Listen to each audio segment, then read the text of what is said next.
तुकाराम मुंडेंचा धडाका, केजमधील डेअरीवर एफडीएची कारवाई। 6.68 लाखांचा मुद्देमाल जप्त, परवाना तात्काळ निलंबित। स्वजिल्ह्यातही मुंडेंची करडी नजर, भेसळखोरांमध्ये खळबळ। राज्यात भेसळयुक्त अन्नपदार्थ आणि बेकायदेशीर व्यवसायांविरोधात धडक कारवाया करणारे एफडीए आयुक्त तुकाराम मुंडे आता स्वतःच्या बीड जिल्ह्यातही ॲक्शन मोडमध्ये दिसत आहेत। केजमधील एका डेअरीवर टाकलेल्या धाडीत लाखोंचा मुद्देमाल जप्त करण्यात आला असून परवानाही निलंबित करण्यात आला आहे। नेमकं हे प्रकरण काय आहे जाणून घेणार आहोत या व्हिडिओमधून। व्हिडिओ शेवटपर्यंत नक्की पहा आणि टाइम्स नाऊ मराठीच्या यूट्यूब, इंस्टाग्राम आणि फेसबुक पेजला फॉलो करायला विसरू नका।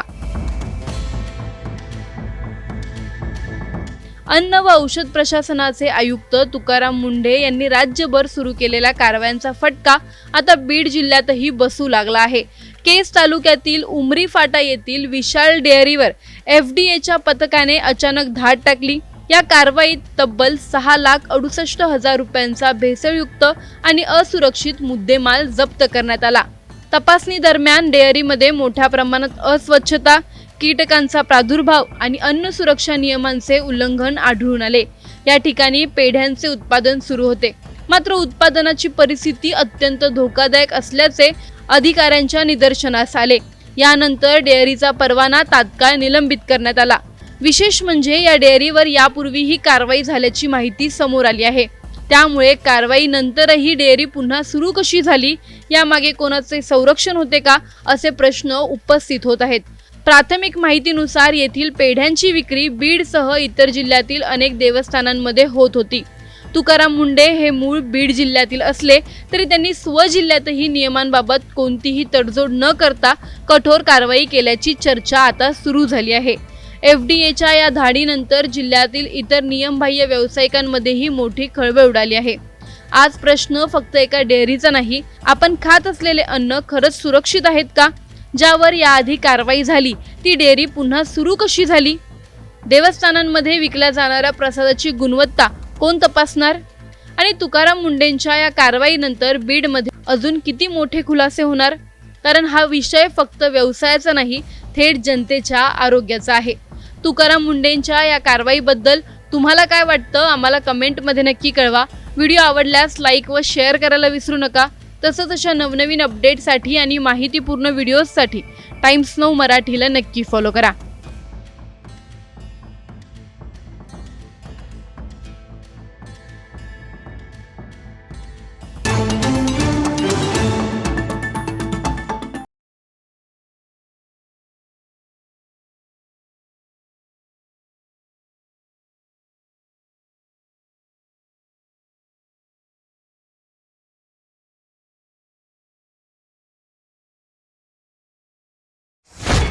तीन दिवस 53 धाडी, 33 जणांना जेलची हवा, तुकाराम मुंडेंच्या कामाचा धडाका।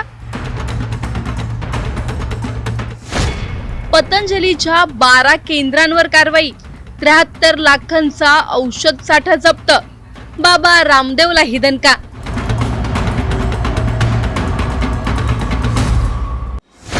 पुणे विषारी दारू प्रकरणाचं भिवंडी कनेक्शन उघड, फसव्या जाहिरातींना माफी नाही, सेलिब्रिटीपासून कंपन्यांपर्यंत सर्वांवर कारवाईचा इशारा। अन्न व औषध प्रशासनाच्या आयुक्तपदाची सूत्र हाती घेतल्यानंतर IAS तुकाराम मुंडे यांनी राज्यभरात धडक कारवाईचा सपाटा लावला आहे। एका बाजूला पतंजलीच्या आयुर्वेदिक उत्पादनांवर मोठी कारवाई करत तब्बल 73 लाख रुपयांचा औषध साठा जप्त करण्यात आला आहे, तर दुसऱ्या बाजूला पुण्यातील विषारी दारू प्रकरणाचा तपास करत भिवंडीमधून हजारो किलो मिथेनॉलचा साठा जप्त करण्यात आलाय। इतकंच नाही तर फसव्या जाहिराती करणाऱ्या कंपन्या आणि त्यांची जाहिरात करणाऱ्या सेलिब्रिटींनाही कठोर इशारा देण्यात आला आहे। नेमकी काय आहे ही संपूर्ण कारवाई जाणून घेणार आहोत या व्हिडिओमधून।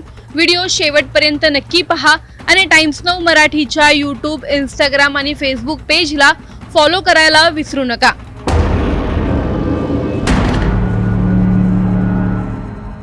महाराष्ट्रातील जनतेच्या आरोग्याशी खेळणाऱ्यांविरोधात अन्न व औषध प्रशासनाने अभूतपूर्व मोहीम सुरू केली आहे।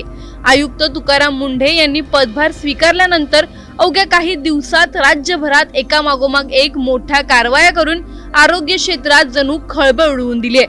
सर्वप्रथम योगगुरु रामदेव बाबा यांच्या पतंजली ब्रँड अंतर्गत विकल्या जाणाऱ्या काही आयुर्वेदिक औषधांवर FDA ने मोठी कारवाई केली। भ्रामक आणि दिशाभूल करणाऱ्या जाहिराती तसेच संबंधित कायद्यांच्या उल्लंघनाच्या आरोपांवरून नागपूर, नाशिक, पुणे, मुंबई, कोकण, अमरावती आणि छत्रपती संभाजीनगर या 7 जिल्ह्यातील 12 औषध विक्री केंद्रांवर धाडी टाकण्यात आला। या कारवाईत तब्बल 73,24,656 रुपयांचा औषध साठा जप्त करण्यात आलाय। विशेष म्हणजे पुणे विभागात 2 बनावट ॲलोपॅथी औषधांचाही 21,83,000 रुपयांहून अधिक किमतीचा साठा आढळून आलाय। दरम्यान पुणे आणि पिंपरी चिंचवड परिसरात विषारी गावठी दारूमुळे 22 नागरिकांचा मृत्यू झाल्याची घटना समोर आली। FDA ने या प्रकरणाचे धक्कादायक भिवंडी कनेक्शन आता उघड केलं आहे। तपासादरम्यान भिवंडीतील रेक्स इंटरनॅशनल या कंपनीच्या गोदामावर छापा टाकण्यात आला। या कारवाईत तब्बल 5,929 किलो मिथेनॉल हे अत्यंत घातक रसायन जप्त करण्यात आलंय। सर्वात गंभीर बाब म्हणजे या रसायनाच्या खरेदी विक्रीची कोणतीही अधिकृत नोंद उपलब्धच नव्हती। तपास यंत्रणांच्या माहितीनुसार हे मिथेनॉल भिवंडीतून आरोपीच्या साखळीपर्यंत पुण्यात पोहोचवण्यात आलं। अधिक नफा कमवण्यासाठी या रसायनाचा वापर करून हातभट्टीची दारू तयार करण्यात आली आणि त्याच विषारी दारूमुळे 22 निष्पाप लोकांचा मृत्यू झाला। याचबरोबर ठाणे जिल्ह्यातही FDA ने विविध अन्न आस्थापनावर धाडी टाकून 7,30,000 रुपयांपेक्षा जास्त किमतीच्या संशयास्पद साठा जप्त केला आहे। या प्रकरणात 6 आरोपींना अटक करण्यात आली असून त्यांच्या ताब्यातील लाखो रुपयांचा मुद्देमालही जप्त करण्यात आलाय।